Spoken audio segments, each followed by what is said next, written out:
What's up guys, today we're going to be going over the new ritual rocket launcher, the Ascendancy, which comes with explosive light, which was the old Wendigo perk. And in this video we will be breaking down how to get this weapon, going over its DPS numbers, how good explosive light is on a rocket launcher, and comparing it to some other rockets in the game, and overall just going over if it's worth grinding for right now or just something to get along the way.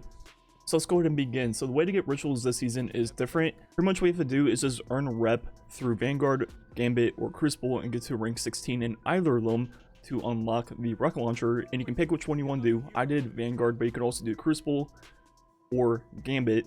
And the way this whole new system works is it's based on rep, kind of like D1 if you play Destiny 1, where when you do an activity, you'll just get rep from it, and there's also streaks. So what you can do is if you go into the Vanguard playlist in top right, you can see your Vanguard rank, see how many total points you have, points to the next rank, then also your current streak.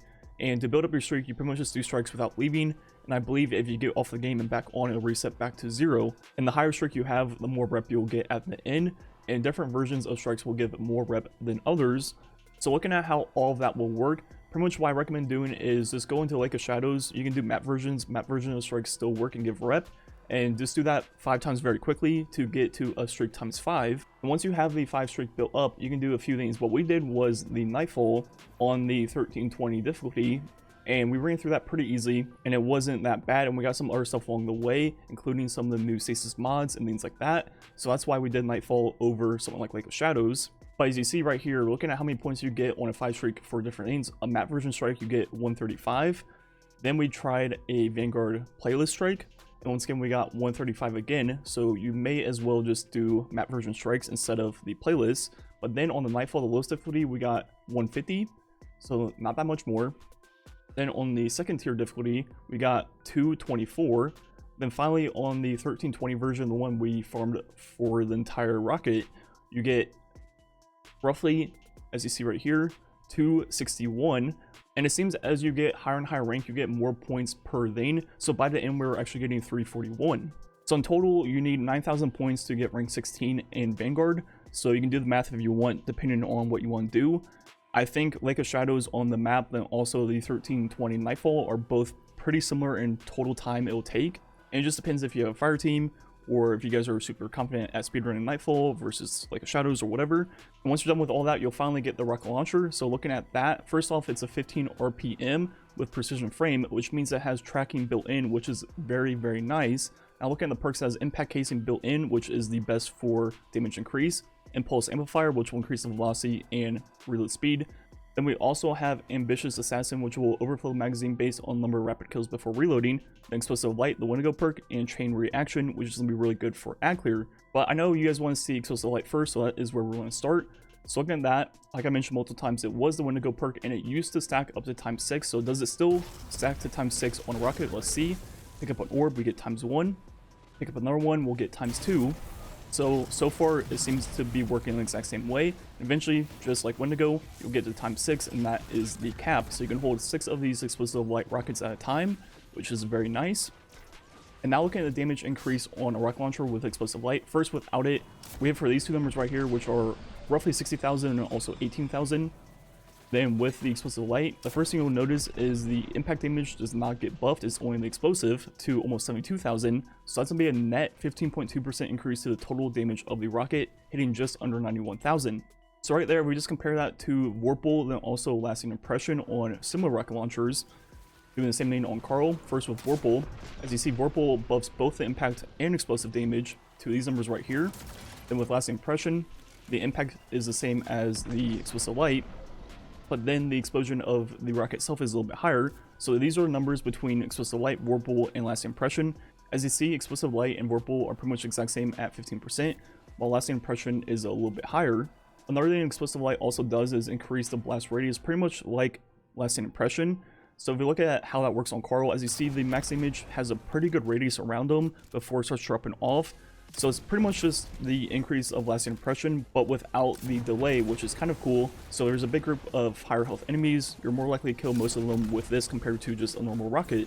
And moving on to some of the other perks, we have Chain Reaction, which is really good for ad clear, but not necessarily worth it on a rocket launcher. If you want really good Chain Reaction ad clear, use something like the Salvo or even a heavy GL with this perk on it. this is going to work out a lot better for you than using one of your like 7 or one of your 8 rockets for chain reaction. Then in the left column, we have 2 pretty good perks. The first one being Ambitious, which will give us 2 in the mag. So with any weapon in the game that only has a 1 magazine, it can only max out at 2 with Ambitious, and even if you get 1 kill, it'll work. So it's very easy to proc that, but you do have to use 1 rocket to get that 2 mag, which is definitely a downside compared to something like Overflow, where you can just pick up a brick off the ground and get that 2 mag ready for that boss fight. But just like Overflow, this results in really good burst damage over the first 2 rockets, taking 1.4 seconds, which means 130,000 DPS, which is obviously insanely good, but still a little bit lower than Hezin's because Hezin's is a 25 RPM. Then we also have Impulse, which will be really good for past the first 2 rockets, or if you can't proc Ambitious before the boss fight. So looking at some of those numbers, just the 2 rockets and 4 rockets like I usually do with rocket launchers, the 4 will take 6.3 seconds, which means DPS of 2 is 85,000, and it'll fall down all the way to 57,000 for 4. So just like most rockets in the game, really good for burst, but falls off pretty heavily as you reload more and more. So is this rocket even worth it compared to some of the other rockets in the game? So comparing it to the God Roll Hezin's, first off, they're pretty similar damage-wise. Vorpal versus Explosive Light is pretty much both exactly 15%. But the thing is, Vorpal will always be there, while Explosive Light, you have to pick up orbs first to get that buff. Then in the left column, we have Overflow versus Ambitious, and once again, Overflow, you can get to a 2 magazine without wasting a rocket, while with Ambitious, you have to shoot 1 rocket to get that 2 mag in the first place. Then also on top of that, Overflow, you can keep rocking that over and over again to pretty much avoid reloading, while, you know, you'll still have to reload with Ambitious no matter what. So 1-to-1, the Hezin's Vengeance is just a little bit better and more convenient for DPS, I think. But the thing about the Explosive Light Rocket is it has tracking built in, which is very nice. You won't miss any of the rockets, which is pretty big, depending on how often the boss moves.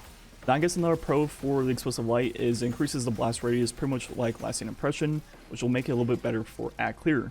So overall, I think this rocket is good. I don't think it's necessarily better than any of the other, you know, God Roll rockets in the game. But, you know, it has its uses. It has tracking built in, which is very important. And also really good blast radius. And the damage is pretty much on par with most of the other perks in the game. So overall, it's definitely not a bad rocket. But I'd definitely be lying if I said I wasn't disappointed in the damage buff of Explosive Light. Being pretty much on par with Vorpal makes absolutely no sense. I mean, Vorpal is always there.